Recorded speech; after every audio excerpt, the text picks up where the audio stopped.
Inona ireo karazana concentration sy méditation izay tena mahomby ary tena ahitana tombontsoa ho an'ny saina?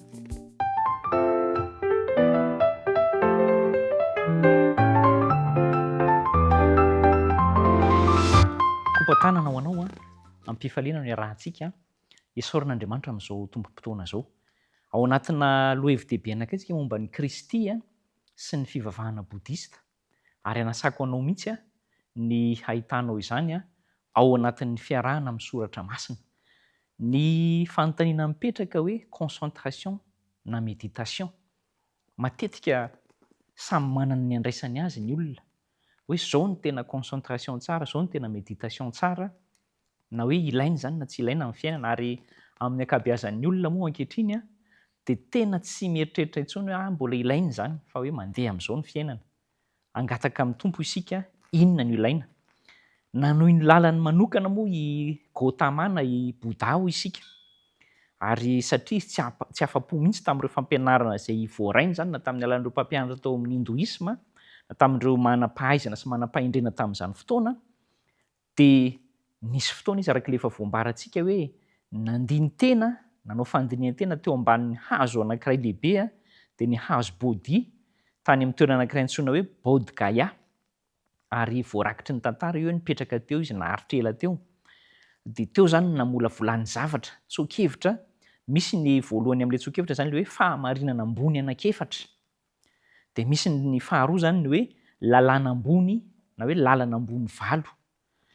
Fomba fanao anankiroa manan-danja ao anatin'ireo foto-kevitra ireo ihany no diniantsika kely, dia ilay hoe fifantohana feno, concentration totale, sy ny hoe fampifantohana ny momba ny tena manontolo amin'ny vanim-potoana ankehitriny. Izany hoe tena mijery ny ankehitriny izany fa miala amin'ny ho avy, misy zavatra esorina izany eo an-tsaina, dia ny ankehitriny ihany sisa no jerena. Izany no zavatra hitan'ny Bouddha izany na i Gautama tamin'ny fandinihany na ny fifantohany teo ambany hazo anankiray. Fa inona marina moa ity hoe fandinihan-tena? Ianao izao mety mandray azy hoe ilay mivavaka, ny hafa koa mety mandray azy hoe ilay maka toerana mangina, mety hisy ifandraisany amin'itony hoe yoga, maka fifantohana. Misy ihany koa mieritreritra zavatra hafa momba n'ity atao hoe fandinihan-tena ity, fa izao ny an'ny tatsinanana dia toy izao ilay izy. Misy ohatra hoe foanana mihitsy ny eritreritra rehetra ao an-tsaina, esorina tsy misy ny eritreretinao.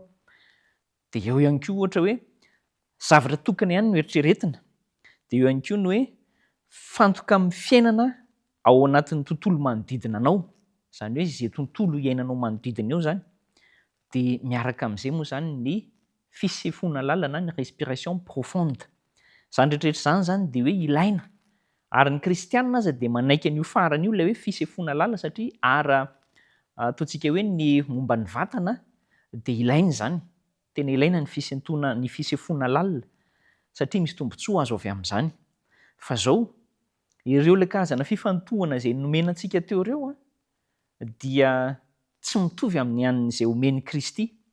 Ny an'i Bouddha teo ambanin'ilay hazo izany dia hafa no zavatra mety haterany.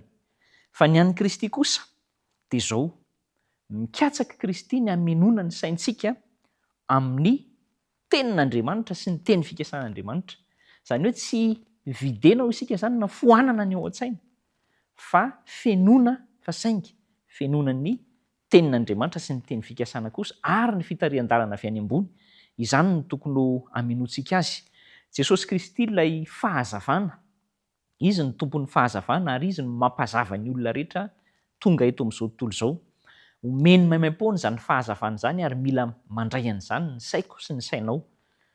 Izao no famakafakana makasika an'izany. Asaiko ianao hiaino tsara hoe eo amin'ny fiainana voatokana tanteraka anao soa ny hafa dia hitan'ny mpamonjy fa ilaina ny miala ny lalam-be fivezivezena sy ny vahoaka marobe manaraka azy isan'andro isan'andro. Tsy maintsy niala tamin'ny fiainana feno fihetsiketsehana tsy ankijanona sy ny fifandraisana tamin'izay nilain'ny olombelona izy mba hitady fialan-tsasatra sy firaisana tsy tapaka tamin'ny rainy. Amin'ny maha iray antsika, amintsika azy izay nandray anjara tamin'izay ilaintsika sy ny fahalementsika dia niankina tanteraka tamin'Andriamanitra Jesosy, ary tao amina toerana mangina ny vavahany, tao no nitadiavany ny herin'Andriamanitra. izany no asaina ataontsika ary zay ilay concentration sy méditation tena mbola mahomby amin'izao vanim-potoana enana izao, mitady toerana mangina mba hifandraisana amin'Andriamanitra, haminona ny saina amin'ny tenin'Andriamanitra. Irariko ary iriko ianao raha mba hiara-manapa-kevitra amiko ihany koa mba hanao izany betsaka kokoa ankehitriny ho finoana ny tenin'Andriamanitra ny saina. Hivavaka isika.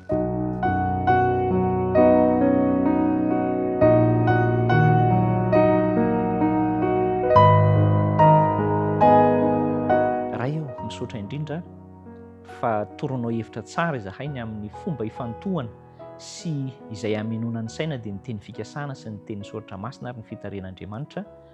Ny safidinay toy izany anie dia ampahareto ao anatinay ary mamindrafo tamin'izay efa tsy nanaovana izany teo aloha mba tsy hiverenana amin'izany intsony. Amin'ny anaran'i Jesosy no angatahana izany. Amen.